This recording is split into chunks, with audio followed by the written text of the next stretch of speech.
देवी अहिल्या बिना किसी कारण के आर्षि गौतम के श्राप की वजह से पत्थर बन गई थीं, जिन्हें भगवान श्री राम ने श्राप मुक्त किया था। अहिल्या अत्यंत रूपवान थी तथा उन्हें यह वरदान प्राप्त था कि उनका यौवन सदा बना रहेगा। उनकी सुंदरता के सामने स्वर्गलोक की अप्सराएं भी फीकी नजर आती थीं। भगवान ब्रह्मा की मानस पुत्री थी, जिसे ब्रह्मा जी ने सभी गुणों व लोकों की सुंदरता के साथ बनाया था। इसका नाम भगवान ब्रह्मा ने अहिल्या रखा था, जो तीनों लोकों में सबसे सुंदर स्त्री थी। तब सभी देवताओं ने देवी अहिल्या से विवाह के लिए प्रस्ताव रखा। यह सुनकर इंद्र व सभी देवता ब्रह्मांड का चक्कर लगाने के लिए उसी समय गौतम राशि का मिथिला नामक नगरी में आश्रम था। वे अपनी प्रतिदिन की पूजा कर रहे थे। गाय माता की पूजा करते समय उन्होंने उसकी परिक्रमा की। उसी समय गाय माता ने बछड्डे को जन्म दे दिया। जब नारद मुनि ने यह दृश्य देखा तो उन्होंने सारी बात भगवान ब्रह्मा जी को बताई। चूंकि वेदानुसार इस प्रकार की परिक्रमा संपूर्ण ब्रह्मांड की परिक्रमा के बराबर थी, इसलिए ब्रह्मा जी ने देवी अहिल्या का विवाह गौतम आर्षि से करवा दिया। अब गौतम व देवी अहिल्या सुखी सुखी रहने लगे। गौतम बहुत महान थे तथा उनकी शक्ति व ज्ञान चारों ओर प्रख्यात था। साथ ही देवी अहिल्या भी एक पतिव्रता स्त्री थी, जो अपने पति से प्रेम करती थी। किंतु इंद्र के मन में द्वेष भावना उत्पन्न हो रही थी और वह किसी भी तरह से देवी अहिल्या को प्राप्त करना चाहता था। एक दिन गौतम को हिमालय पर्वत पर तपस्या के लिए जाना था। उन्होंने अपनी पत्नी को सारी बात बताई। वह हिमालय पर तपस्या के लिए निकल।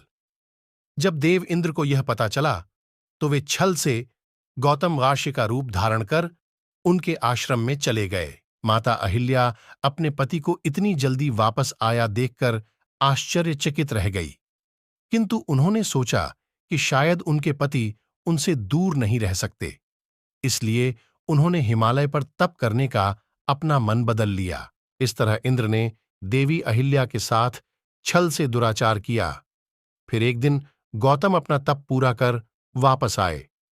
उस समय इंद्र सो रहे थे व माता अहिल्या पूजा कर रही थीं। अपने पति को सामने देखकर अहिल्या स्तंभित रह गई व उन्हें अपने साथ हुए भीषण छल का ज्ञान हुआ। गौतम इंद्र को अपने भेष में देखकर अत्यंत क्रोधित हो गए। गौतम ने गुस्से में इंद्र को नपुंसक होने का श्राप दे दिया।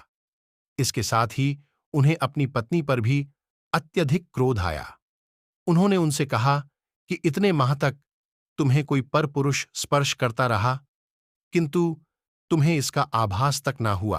तुम जिस तरह इतने माह से तन व मन से कठोर बनी रही, उसी तरह अब तुम हमेशा के लिए पत्थर की शिला बनकर कठोर बनी रहोगी। यह सुनकर देवी अहिल्या इतनी ज्यादा विचलित हो गई कि उन्होंने अपनी पति से क्षमा याचना की। वह उन्हें कहा कि आप तो एक सिद्ध पुरुष हैं, वह आपकी पत्नी के साथ इतने माह तक छल होता रहा, तब भी आपको आभास नहीं हुआ, तो मैं तो एक साधारण स्त्री हूं, साथ में मैं एक पतिव्रता स्त्री हूं, और मैंने इंद्र को आप समझकर ही उनके साथ प्रेम किया था। यह सुनकर गौतम आर्षि का गुस्सा शांत हुआ। वे अपने द्वारा दिया गया श्राप तो वापस नहीं ले सकते थे, किंतु उन्हें अपनी गलती का बोध हो चुका था। अपने द्वारा दिए गए श्राप को समाप्त करने का रहस्य भी उन्होंने अहिल्या को बताया कि जब भगवान विष्णु के रूप में भगवान श्री राम अपने गुरु विश्वामित्र व अनुज लक्ष्मण के साथ इस वन में आएंगे, तब उनके चरण स्पर्श से उन्हें श्राप से मुक्ति मिलेगी।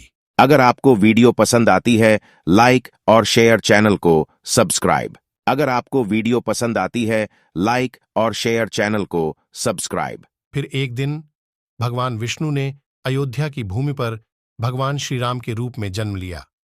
महर्षि विश्वामित्र माता सीता के स्वयंवर में जाने के लिए अपने साथ भगवान श्री राम व उनके भाई लक्ष्मण को साथ लेकर गए। बीच में यह आश्रम भी आया, जो अब उजड़ा चुका था।